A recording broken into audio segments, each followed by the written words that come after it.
If you're a regular visitor to this channel, hello, thank you for being here, then you'll know that I talk a lot about financial planning. That's what I do after all. I am a financial planner. But plans are all well and good and all that, but sometimes life just smacks you in the face and sends all your plans into total disarray. But if that happens, what on earth do you do then?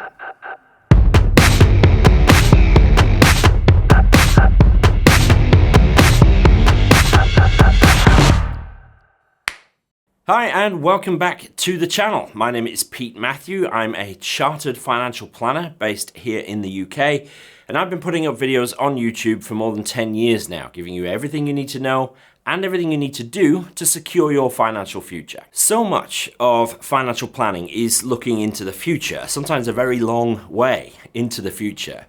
And it stands to reason then that there's going to be roadblocks, hiccups, upsets, countless unexpected things that will happen on your journey from A to B, from where you are now to where you want to be. So let's look at some things to think about during those times of difficulty so that we can be forewarned and forearmed to deal with them. You ready? Here's step one. I think the first thing we need to do in any kind of unforeseen circumstance is to take a breath and do nothing. Now, I know that might sound counterintuitive, and it would be if we were to believe our lizard brain, fight or flight reflex.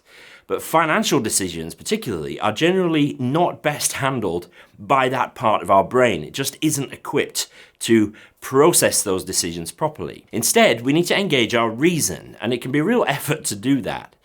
Enforcing a 24 or 48 hours break before doing anything gives us the chance to resist knee-jerk reactions, which are just never helpful. There are actually very few situations that might arise which require some kind of decision in a timescale of hours rather than days. But if they do, even just waiting and taking a breath for an hour or two will be beneficial and will give you the perspective that you need. So let's just use an example as we work through this. You get a call into your boss's office, you're being made redundant. Now, obviously, this is a big deal. You get home, you're feeling shell-shocked. What the hell are you going to do now? Well, the first thing you're going to do is to take a day or two, maybe even a week, to let the news sink in. Don't do anything yet. Not that that waiting time is going to be wasted. We're going to put it to use assessing the situation, and that's step two. We need to ask some questions in this time. What exactly is it that's happened? Is it something we've brought upon ourselves, or is it something entirely external in nature? Crucially, is it something that can be reversed? That might be the case if it's a situation of our own making, but obviously less the case with something like a redundancy. Once we've assessed what it is exactly that's going on, we can quantify the impact of the situation. Just how big a deal is it? And we can try and put some numbers on it. So taking our example of a redundancy, we will fairly quickly have some idea of the remuneration that might come from that redundancy. The layoff payoff, if you will. Please don't click away. So we know what we're going to be losing. Regular salary, obviously. Maybe we'll lose some other benefits like death in service cover if we die and a pension contributions, obviously. We know what our regular bills are.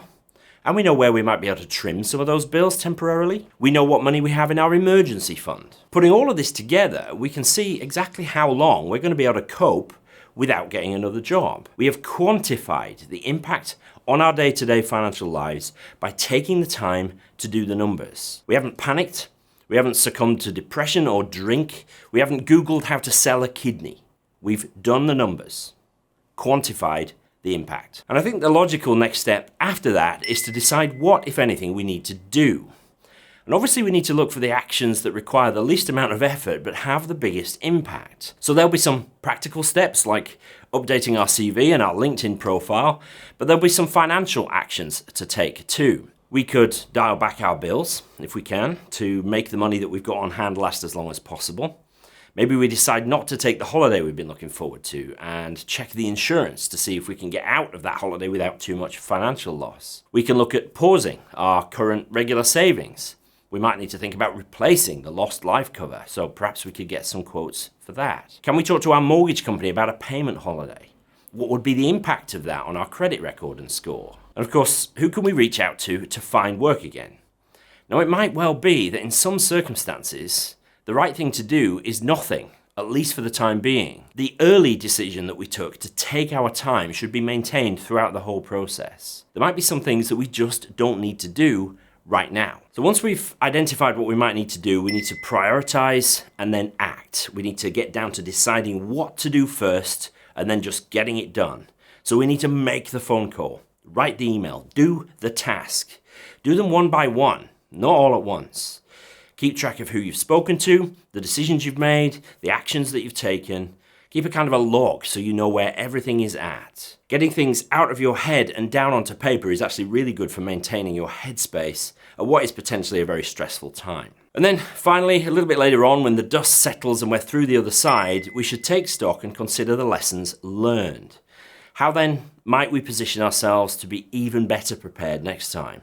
Should we shore up our emergency fund a bit more? Should we take out personal life insurance so that we know we're still covered if we lose our job again? Should we change our LinkedIn picture to more accurately reflect the fact that we've gone a bit grey since the old photograph was taken? Turns out that dealing with unexpected financial events is no different to any other sort of fork in the road event in life. Those 6 steps are: wait, assess the issue, quantify the impact, identify the actions, prioritize and then act, and then finally learn. That leads to the not so memorable acronym WACIPL, which I'm pretty sure is not going to catch on.